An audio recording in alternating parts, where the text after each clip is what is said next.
Hello students, कैसे हैं आप सब। होप सो बहुत अच्छा होगा, अच्छी चल रही होगी। हाँ जी, आइए आज मैं आप लोगों को इंडेस 23 के 100% टीवाई के कराऊंगा।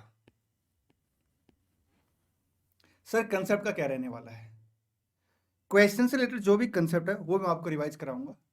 लेकिन अगर आप इंडेस 23 के 100% कंसेप्ट रिवाइज करना चाहते हैं तो आप एक काम करना, इसी चैनल पे आपको एक वीडियो मिल जाएगी जिसमें मैंने इंडेस 23 को कंप्लीट रिवाइज करा रखा है। बल्कि मैं एक काम करता हूँ, उस वीडियो का लिंक भी डिस्क्रिप्शन में आप लोगों को दे देता हूँ, ठीक। तो आप डिस्क्रिप्शन चेक कर लेना इस वीडियो का। शुरू करते हैं। देखिए, ये जो वीडियो है ये रिवीजन पर्पज के लिए है, इसलिए मेरी बोलिंग स्पीड थोड़ी ज़्यादा रहेगी ताकि मैं कम से कम टाइम में आपको ज़्यादा कंटेंट दे पाऊँ, ठीक। जी सर, शुरू कर लेते हैं। क्वेश्चन नंबर 1 से स्टार्ट करते हैं। एक बात मैं आपको बता देता हूँ, इंडेस 23 ये कहता है आप बोरोइंग कॉस्ट का कैपिटलाइजेशन स्टार्ट करेंगे जब 3 कंडीशन पूरी हो जाएगी। सबसे पहले सर आपने क्वालिफाई एसेट के ऊपर एक्सपेंडिचर इनकर कर दियो, ठीक है। Second, sir there must be borrowing. Third, आपने सर नेसेसरी एक्टिविटी स्टार्ट कर दी हो, ठीक जी। सर बोरोइंग कॉस्ट का कैपिटलाइजेशन हम लोग कब करेंगे, जब सर आप बोरोइंग कॉस्ट को इनकर करेंगे in relation to qualify asset. और क्वालिफाई एसेट सर वो एसेट है जिसको एक्वायर करने में, कंस्ट्रक्ट करने में, मैन्युफैक्चरिंग करने में सब्सटेंशियल पीरियड ऑफ टाइम लगेगा, जो कि जनरली 12 मंथ माना जाता है, ठीक। चलिए question number 1, M transport limited order 3 ship for its fleet on 1 April x0, ठीक है। उसने सर 3 शिप का ऑर्डर दिया है। क्या परचेज एसेट क्वालिफाई हो सकती है? बिल्कुल हो सकती है। It pays a down payment of 25% of the contract value of each of the ship out of long-term borrowing from a scheduled bank, ठीक है। The delivery has to commence from the financial year X7, okay. यहाँ देखिए sir, आपको जो delivery मिलेगी वो around 7 year के बाद मिलेगी, तो ये आपके लिए क्वालिफाई एसेट बन गई, ठीक है। ऑन 1 मार्च X2 आपने एडवांस कब दिया? 1 अप्रैल X0 को, 31 मार्च X1। बेटा क्वेश्चन को ना अच्छे से पढ़ें, क्योंकि पढ़ेगा क्वेश्चन तभी बढ़ेगा क्वेश्चन, ठीक है। ऑन 1 मार्च X2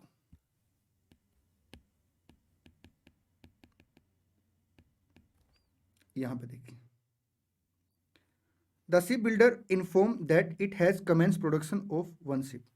सर जो इसका बिल्डर था ना शिप का, उसने हमें इन्फॉर्म किया कि उसने एक शिप का डेवलपमेंट स्टार्ट कर दिया है, ठीक है।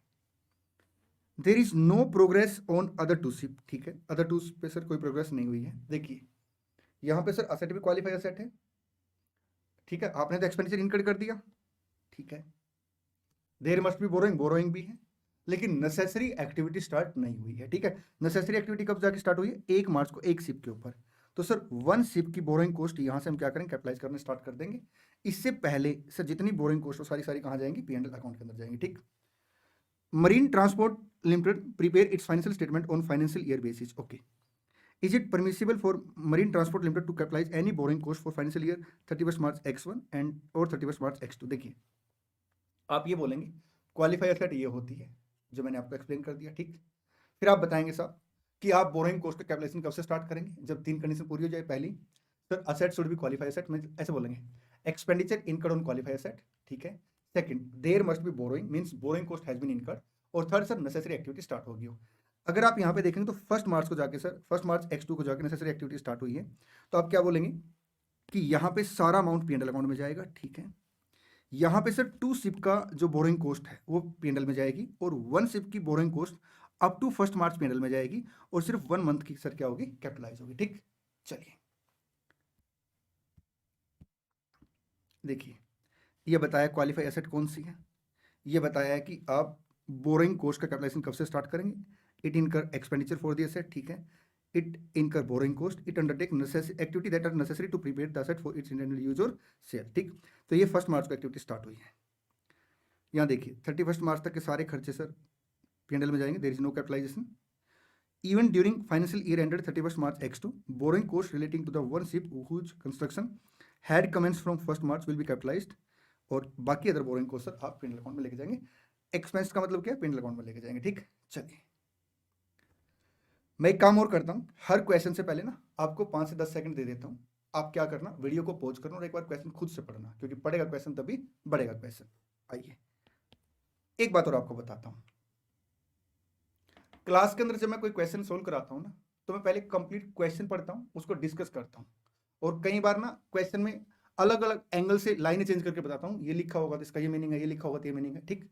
लेकिन एग्जाम के अंदर हमें क्या करना होता है साहब, रिक्वायरमेंट के अकॉर्डिंग आंसर देना होता है, इसलिए हम लोग क्या करेंगे, पहले एक बार रिक्वायरमेंट पढ़ लिया करेंगे, ठीक है। और मैं आपको स्ट्रांगली सजेस्ट करूंगा कि एग्जाम के अंदर आपने पहले क्या करना, एक बार रिक्वायरमेंट पढ़नी है। उससे पता क्या बेनिफिट होता है, जब आप क्वेश्चन पढ़ रहे होंगे ना, तो आप उसका answer according to requirement draft कर रहे होंगे, ठीक। चलिए क्वेश्चन नंबर 2 पढ़िए।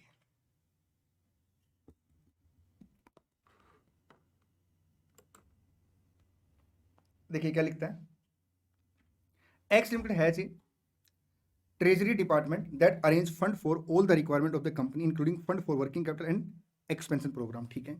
during the year ended 31st March X2 the company commenced the construction of a qualified asset and incurred the following expenses। 1 जुलाई को सर उसने कितना खर्चा कर दिया 250, 1 दिसंबर को 3 लाख, ठीक है।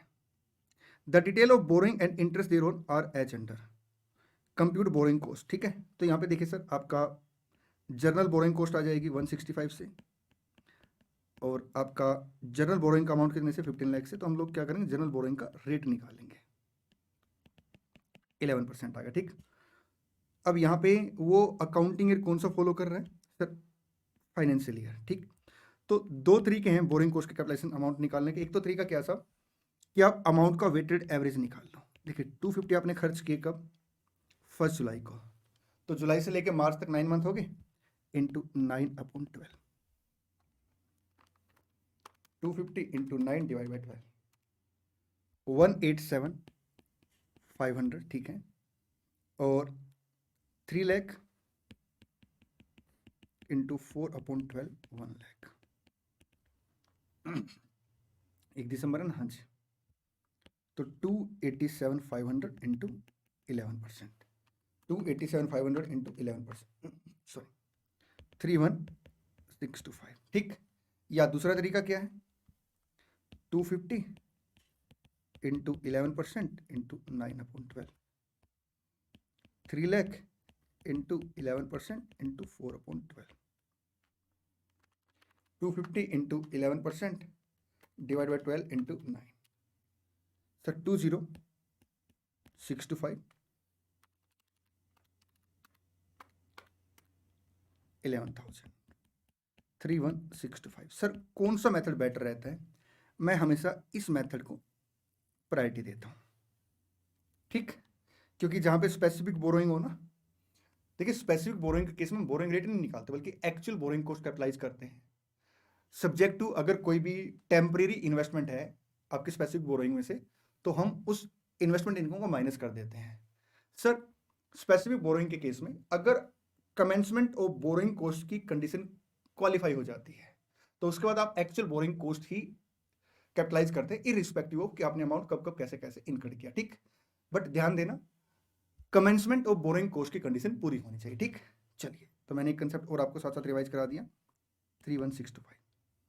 क्वेश्चन थर्ड बेटा बड़ा बढ़िया क्वेश्चन है, बहुत ही बढ़िया क्वेश्चन है, एग्जाम के लिए एक इंपॉर्टेंट क्वेश्चन है, लेकिन इंस्टीट्यूट ने ना इसके अलग अलग जगह अलग अलग अल्टरनेटिव दे रखे हैं। तो एक काम करते हैं, मैंने अपनी टीम को बोला था कि ये क्वेश्चन आपको अलग से दिया जाएगा, मैं अपने बैच में से आपको क्या करूंगा, मैंने 2 क्वेश्चन करा रखे वहां पे बैक टू बैक ना, तो दोनों क्वेश्चनों को मैंने दोनों अल्टरनेटिव करा रखे और रीजन बता रखा कि अल्टरनेटिव क्यों पॉसिबल है, ठीक। तो मैं एक काम करता हूं, उसकी अलग से वीडियो आप लोगों को दे देता हूं, इस वीडियो के लिंक में, मतलब डिस्क्रिप्शन में आपको उस वीडियो का लिंक मिल जाएगा। अब इस वीडियो को अगर डिस्क्रिप्शन देखोगे तो उस वीडियो का लिंक भी मिल जाएगा आपको, जिसके अंदर सर ये क्वेश्चन अलग से कवर करा रखा होगा, इवन 2 क्वेश्चन कवर करा रखे होंगे, ठीक है। चाहे वो वीडियो इससे पहले गई हो या इसके बाद आएगी, आपको उसका लिंक मिल जाएगा, ठीक। चलिए क्वेश्चन नंबर 4 पढ़ेंगे। अगर स्पेसिफिक बोरोइंग भी और जनरल बोरोइंग भी, तो हम लोग पहले क्या मान के चलेंगे कि आपने स्पेसिफिक बोरोइंग पहले यूज की है। क्वेश्चन 4 पढ़िए जल्दी से। देखिए क्या लिखता question, K limited began construction of a new building at an estimate cost of rupees 7 lakh on 1 April X1। Okay sir, K ने क्या किया, बिल्डिंग का कंस्ट्रक्शन किया है स्टार्ट, ठीक है, 1 अप्रैल को, एस्टिमेट कॉस्ट 7 लाख है, ठीक है। To finance construction of the building it obtained a specific loan of 2 lakh from a financial institution at interest rate of 9% per annum. तो सर हम लोग क्या करेंगे, जिस डेट पे कमेंसमेंट ऑफ बोरोइंग कॉस्ट की कंडीशन पूरी हो जाएगी उस डेट से एक्चुअल बोरिंग कॉस्ट को सर कैपिटलाइज कर देंगे, ठीक है। अगर कोई टेम्परेरी इन्वेस्टमेंट इनकम उसे माइनस कर देंगे, ठीक। कंपनी की अदर आउटस्टैंडिंग लोन है सर 12%, 11%, ठीक है। Expenditure incurred on the construction was, ये एक्सपेंडिचर इनकर्ड दे दिए, ठीक है। The construction of the building was completed by 31 जनवरी, ठीक है। अब अगर आप यहाँ पे देखेंगे तो 10 मंथ बन रहे हैं, लेकिन मैं आपको बता दूं 12 मंथ सर जनरली कंपनियां पॉलिसी बनाती है, लेकिन कंपनियां चाहे तो सर कम पीरियड की पॉलिसी बना सकते हैं। और एग्जाम के लिए हम लोग क्या करेंगे, कंस्ट्रक्टेड एसेट को सर क्वालिफाई मान के चलते हैं, ठीक। Following the provision of Ind AS 23 borrowing cost calculate the amount of interest to be capitalised and pass necessary journal entry. आइए जनरल बोरिंग रेट निकालेंगे। हाँ जी, ये आपका आएगा 7 lakh into 12%, 84,000, 9 lakh into 11%, 99,183, 1,83,000,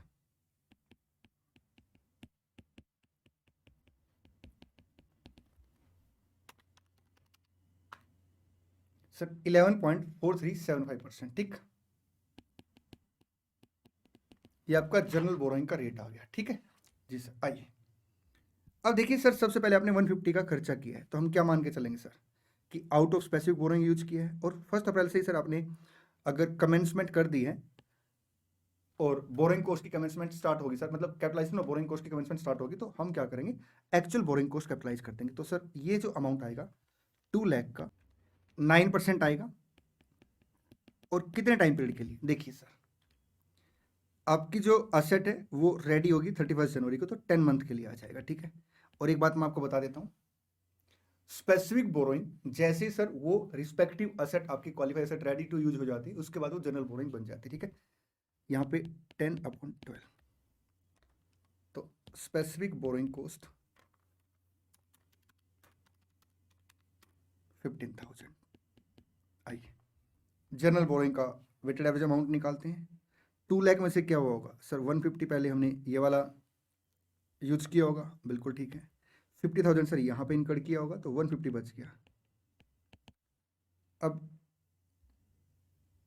sir ये देखिए इन्होंने जो डेट दे रखी, क्या मंथ के स्टार्टिंग में माने या लास्ट में माने, अगर कुछ भी निकाल तो स्टार्टिंग में मान के चलेंगे, ठीक है।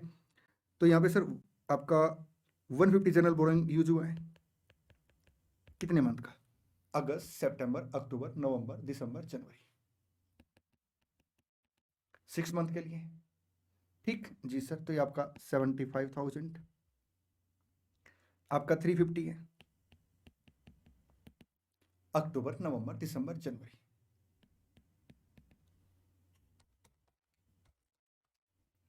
1,16,667, और आपका जनवरी में 1 लाख,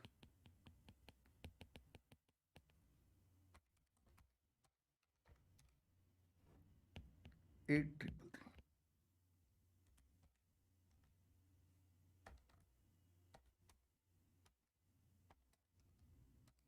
तो ये अमाउंट आपका 2 लाख आ गया, और रेट ऑफ इंटरेस्ट कितने से आपका था 11.4375%, तो 2 लाख इंटू 11.4375%, सर 22,875,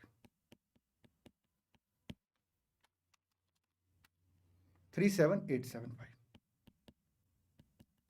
ठीक। सर अल्टरनेटिव से और करा दो, अल्टरनेटिव से करा देते हैं, चलिए देखिए 150, 9% स्पेसिफिक बोरिंग 10 मंथ का,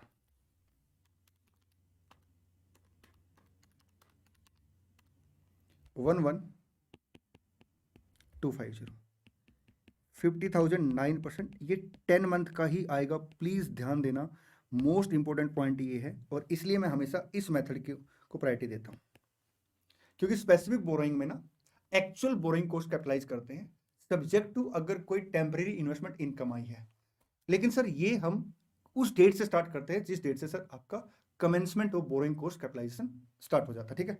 चलिए तो 50,000 इंटू 9%,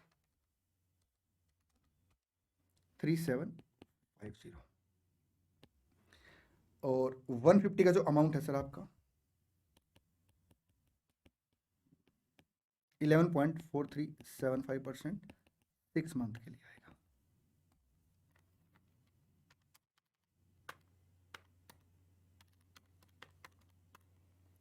$8578। आगे बढ़े। हाँ जी सर। 350 सर आपका 4 मंथ का आ जाएगा। 350 इंटू 4 डिवाइड बाई 12 इंटू आपका आएगा 11.4375%, 13344।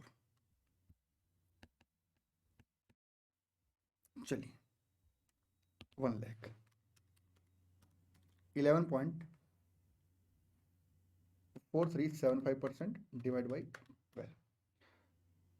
एक सेकेंड।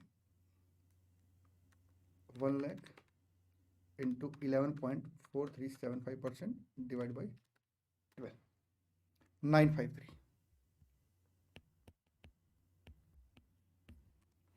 Plus 13344 plus 8578 plus 3750 11250 37875। चलें जी सर। चलिए क्वेश्चन नंबर 5 पढ़ेंगे। बहुत बढ़िया क्वेश्चन है। अब हम एक अल्टरनेटिव से क्वेश्चन करेंगे इसके बाद, ठीक जी सर। पढ़िए जल्दी से क्वेश्चन 5। एक सेकंड। क्वेश्चन नंबर 4 में ना आपसे एंट्री मांगी थी, तो एक तो आप इसे कैपिटलाइज कर देंगे 37875 को। हाँ जी। और साथ में सर ये अमाउंट कैपिटलाइज हो जाएगा आपका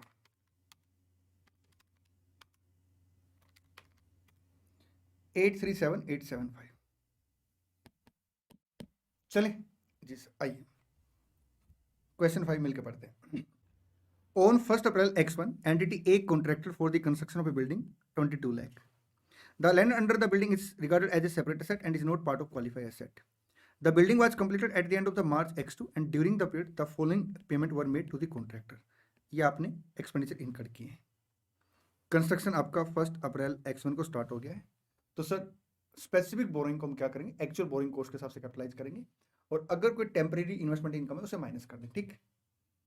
Entity A borrowing at its year end of 31st March X2 were as follows. Sir ये A की बोरोइंग दे रखी है 10% 4-year note with simple interest payable annually. देखिए 10% है, 4-year नोट है with simple interest payable annually which relate specifically to the project. इसका specific borrowing होगी। हाँ जी। Debt outstanding at 31st March X2 amounted to 7 lakh.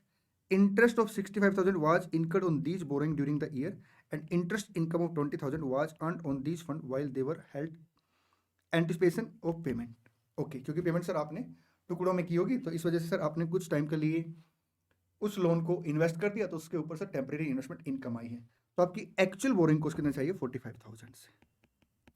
चलिए, और 7 लाख का खर्चा सर आपने कैसे कैसे किया होगा सर, 200 ये हो गया और 500 यहाँ से, तो जनरल बोरिंग सर 100 बच गई, ठीक। आगे बढ़ते हैं। 12.5% 10-year note with simple interest payable annually, debt outstanding at 1st April amounting to 10 lakh. तो सर जनरल बोरिंग रेट निकाल लेते हैं। 10 लाख का 12.5% plus 10% 10-year note with simple interest payable annually, debt outstanding at 1st April X1 amounting to rupees 15 lakh। 15 lakh का 10%, 10 lakh plus 15 lakh, तो ये आएगा 1,25,000 plus 150 divide by 25 lakh, percentage 11% आ गया। What amount of the borrowing cost can be capitalized at year end as per the relevant Ind AS? देखिए Ind AS 23 के according sir ये तो आपकी स्पेसिफिक बोरोइंग कॉस्ट आ गई। जनरल बोरोइंग का weighted amount निकाल लेते हैं। आउट ऑफ 600 सर 500 आपकी स्पेसिफिक बोरोइंग यूज हुई है, तो जनरल बोरोइंग 100 इंटू 30 जून को सर ये अमाउंट इनकट किया आपने, 31 मार्च तक 9 मंथ बन गए, 75,000। 31 दिसंबर को 1200 है, तो आपका आएगा सर, आपका 31 दिसंबर है तो 3 मंथ आ जाएगा।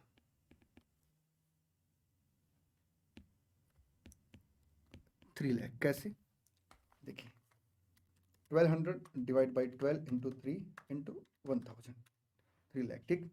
ये सर आपका 0,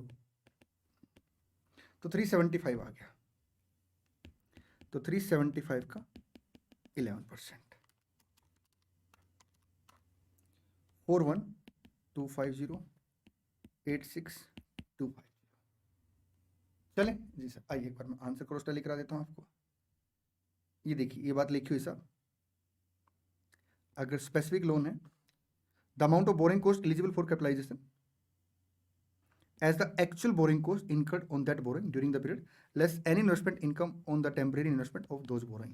आप साथ में लाइन भी लिख देना सर, हम लोग एक्चुअल बोरिंग कॉस्ट कंसीडर करते हैं from the date when commencement of capitalisation of borrowing cost, ठीक। ये आपका 86250 आ गया। क्वेश्चन 6 बहुत प्यारा क्वेश्चन है, पढ़िए जल्दी से।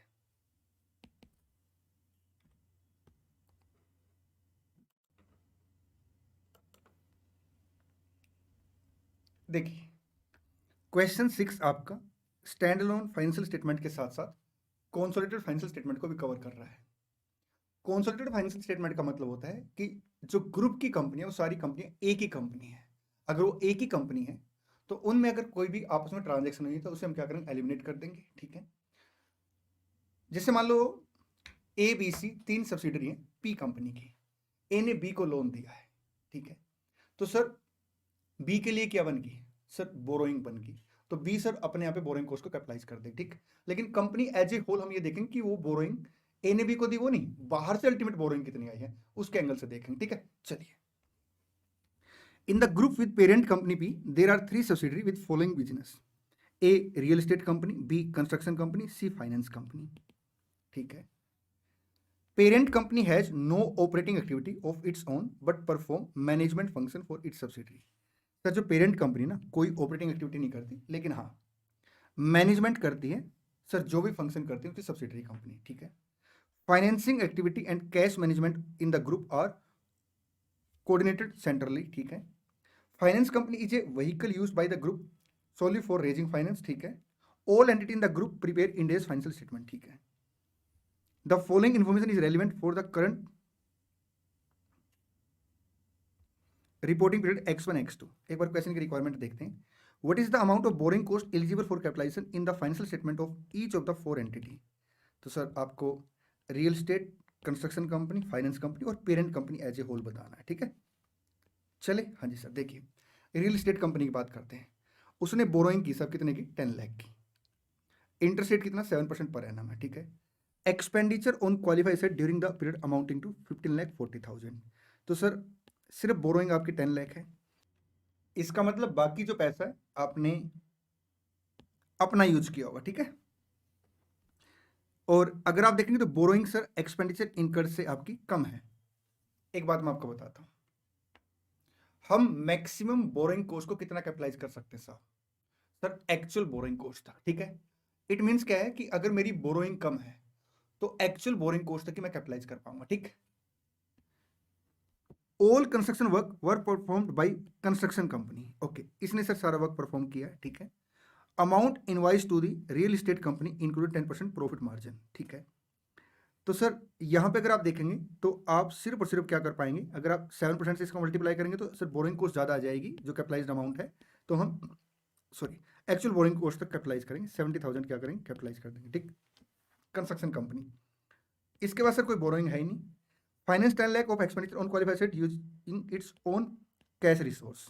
तो sir there is no borrowing cost capitalised.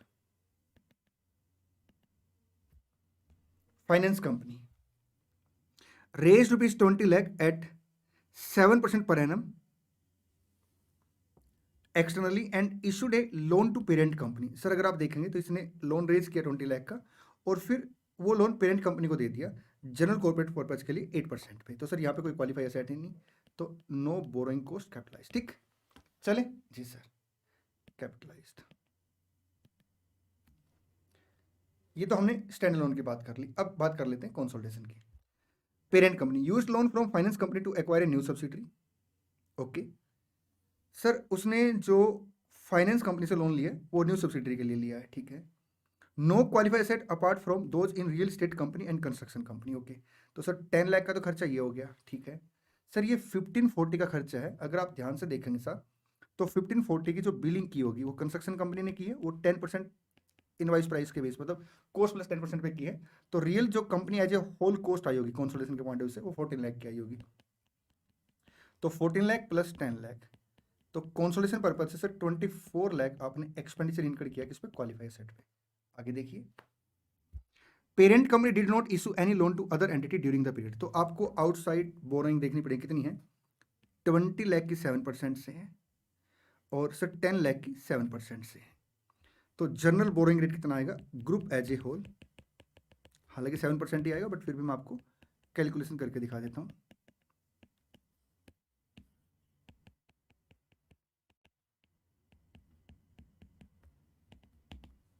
तो सर ये 7% आ गया, ठीक। चले, हाँ जी सर। तो 24 lakh into 7%, group as a whole हम क्या करेंगे सर, बोरिंग कॉस्ट कैपिटलाइज कर देंगे, 168 से आ गया। आइए सॉल्यूशन देखिए इसका,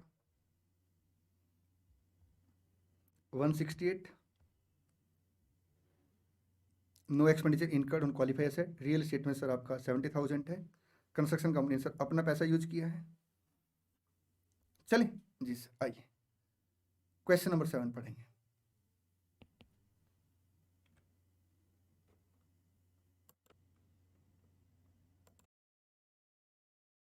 बोरोइंग कॉस्ट जो हम लोग निकालते हैं वो इफेक्टिव इंटरेस्ट रेट के बेस पर निकालते हैं।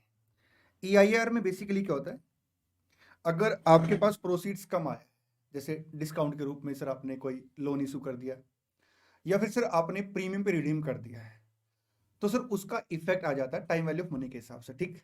चलिए एक बात और, सर हम लोग बोरोइंग कॉस्ट को कैपिटलाइज कहां तक करते हैं, till the date when asset is ready to use, ठीक। चलिए क्वेश्चन 7 पढ़ते हैं। How will you capitalise the interest when qualify asset are funded by borrowing in the nature of bond that are issued at discount. तो आप क्या बोलेंगे साहब, हम ईआईआर निकालेंगे और till the date when asset is ready to use वहां तक अमाउंट कैपिटलाइज करेंगे। While interest issued at the start of year 1, year 0 मतलब ईयर 1 का स्टार्ट कर लो, ईयर 0 पे 10% interest paid annually and having maturity period of 4 years, bond with a face value of 2 lakh at a discount of 10% to finance a qualified asset which is ready for intended use at the end of year 2, okay। तो sir year 2 तक का हम क्या करेंगे, borrowing cost capitalise करेंगे, ठीक है भाई। ईयर 2 पे अगर आप देखेंगे तो असेट रेडी होगी है यूज करने के लिए, हाँ जी, तो वहां तक की बोरिंग कॉस्ट कैपिटलाइज करेंगे जी। अपने पास से पैसा कितना आया है 180, तो 180 आया है और जो कॉन्ट्रेक्चुअल कैश के आउटफ्लो रहेंगे अगले 4 साल तक 10%, 20,000 20,000 20,000 20,000 और 2 लाख 4 साल के बाद। अगर मैं 2 लाख रुपीज लेता और अगले 4 साल तक 20,000 के कैश आउटफ्लो रखता, कॉन्ट्रेक्चुअल कैश आउटफ्लो, और 2 लाख 4 साल के बाद रिडेम्पशन अमाउंट देता, तो 10% मेरा इफेक्टिव इंटरेस्ट रेट आता। लेकिन मेरे पास सर पैसे 180 आए, तो इफेक्टिवली सर क्या है, मेरी बोरोइंग कॉस्ट ज्यादा है। क्वेश्चन में या तो ईआईआर दे रखा होगा, नहीं तो हम क्या करेंगे, कैलकुलेट करेंगे, ठीक। Compute the amount of borrowing cost to be capitalized if the company amortized discount using EIR method by applying 13.39% per annum of EIR। तो हम बेसिकली क्या करेंगे साहब, ईयर 1 की बात करें तो ओपनिंग बैलेंस 180 से आ गया, बोरोइंग कॉस्ट की बात करें तो 180 इंटू 13.39%, 24,102, 20,000 का सर आपका कॉन्ट्रेक्चुअल कैश फ्लो है, तो 184,102 आपका क्लोजिंग बैलेंस आ गया। ईयर 2 184,102 का आपका ओपनिंग बैलेंस है इंटू 13.39%, 24,651 माइनस 20,000, तो आपका जो क्लोजिंग बैलेंस है 188,753 आ गया। तो ये बोरिंग कॉस्ट आप कैपिटलाइज कर देंगे sir Y up to year 2, क्योंकि ईयर 2 पे सर असेट आपकी रेडी टू यूज हो जाती है। 24,651 प्लस 24,102, 48,753। चले, हाँ जी सर, आइए क्वेश्चन नंबर 8 देखेंगे।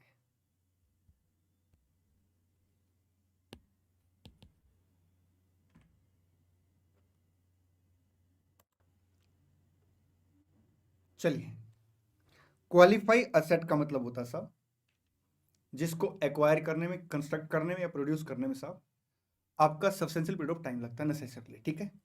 Substantial period of time sir Ind AS 23 में डिफाइन नहीं है। इंड AS 23 ये कहता है कंपनी क्या कर सकती है सब, अपनी अकाउंटिंग पॉलिसी बना सकती है, ठीक। जनरली हम लोग 12 मंथ को बोलते हैं, ठीक। अगर एग्जाम के अंदर सर कंस्ट्रक्टेड असेट है या फिर कोई भी परचेज है या फिर एडवांस दे रखा असेट के अगेंस्ट और वो कंस्ट्रक्टेड असेट से रिलेटेड है तो फिर वो क्वालिफाई असेट बन जाएगी। लेकिन अगर कंस्ट्रक्टेड असेट है और क्वेश्चन में substantial period of time define करके दे रखा है तो फिर हम उसके साथ कंपैरिजन करके देखेंगे कि जो कंस्ट्रक्टेड असेट है क्या वो क्वालिफाई है या नहीं है, ठीक। चलिए, Nickel limited has obtained a term loan of 620 lakh for a complete renovation and modernisation of its factory. 1 April को सर निकल लिमिटेड ने क्या किया, 620 का लोन लिया। किसके लिए sir? Renovation and modernisation of its factory. तो सर इससे रिलेटेड जो भी एक्सपेंडिचर इनकर्ड होगा वो क्वालिफाई बन जाएगा अगर ये क्वालिफाई एसेट बनती, ठीक। Plant and machinery was acquired under the modernisation scheme and installation was completed on 30 April. Sir देखिए 13 मंथ के बाद sir plant and machinery sir आपकी इंस्टॉल होगी जाके, ठीक है। An expenditure of 510 lakh was incurred on installation of plant and machinery.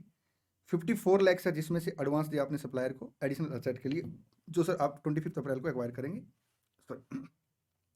which were also installed on 30th April, and the balance loan 56 lakh has been used for working capital purpose। Sir working capital purpose के लिए अगर आप loan use करते हैं तो sir वो आपकी qualify set नहीं होती। तो 510 के ऊपर और 54 के ऊपर अमाउंट कैपिटलाइज कर देंगे और आपका जो 56 है ये आपका P&L में चला जाएगा, ठीक है।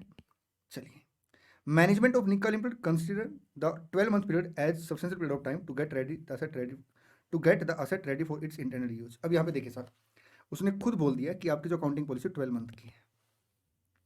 तो अब हम क्या करेंगे सर, एक्चुअल टाइम पीरियड से इसका कंपैरिजन करेंगे। ये 13 मंथ है तो क्वालिफाई एसेट बन गई, ठीक। The company has paid total interest 68.2 lakh. तो 68.2 डिवाइड बाई आपका 620 सर 11% आ गया। तो 510 इंटू 11% 56.1 ये आप कैपिटलाइज कर देंगे, बिल्कुल ठीक है सर। 54 इंटू 11% 5.94 ये आप कैपिटलाइज कर देंगे, 62.04 ठीक है। और 56 इंटू 11% 6.16 ये आप कहाँ लेके जाएंगे, P&L अकाउंट के अंदर। चलें, हाँ जी सर, आइए आगे बढ़ते हैं। The accountant seeks your advice how to account for the interest paid in the books of account. Accountant आपसे पूछ रहा है साहब इंटरेस्ट को आप कैसे ट्रीट करेंगे, तो आप एक्सप्लेन करेंगे क्वालिफाई एसेट कौन सी होती है, फिर आप बताएंगे इस क्वेश्चन में सर ये एसेट क्वालिफाई है और इतना बोरिंग कॉस्ट आप कैपिटलाइज कर देंगे और ये P&L अकाउंट में चला जाएगा, ठीक। Will your answer be different if the whole process of renovation and modernisation get completed 28 February. देखिए सर अगर क्वेश्चन में ना ये लाइन नहीं दे रखी होती ना तो सर हम 11 मंथ को भी क्वालिफाई मान सकते थे, क्योंकि एग्जाम के पर्पस के लिए तो सर कंस्ट्रक्टर सेट क्वालिफाई माननी पड़ेगी, अदरवाइज हम आंसर क्या देखेंगे। लेकिन सर अगर क्वेश्चन ने एग्जाम के अंदर सब्सटेंशियल पीरियड ऑफ टाइम आपको डिफाइन करके दे दिया तो फिर आपको क्या करना पड़ेगा, जो एक्चुअल कंस्ट्रक्शन पीरियड है उसके साथ कंपैरिजन करना पड़ेगा। सर ये 12 मंथ है और यहाँ पे 11 मंथ बने हैं 1 अप्रैल से लेके, तो सर ये फिर क्वालिफाई नहीं है। तो सारी बोरोइंग कॉस्ट आपकी कहाँ चली जाएगी, P&L अकाउंट में। कितने से है वो, 68.20। ये देखिए sir whole interest will be required to charge off P&L account. चलिए मेरे प्यारे प्यारे बच्चों, मेरे प्यारे प्यारे दोस्तों, इसी के साथ इंड AS 23 के TY के ख़त्म होते हैं। वीडियो को अपने दोस्तों के साथ शेयर करना, खूब सारी मेहनत करना बच्चों, क्योंकि इस बार एग्ज़ाम पास करना है। एक बार चैनल को सब्सक्राइब कर लेना क्योंकि मैं बड़ी सारी वीडियो और भी आपके लिए लेके आने वाला हूँ। Thank you so much, all the best, good bless you. और हाँ, इस बार एग्जाम पार।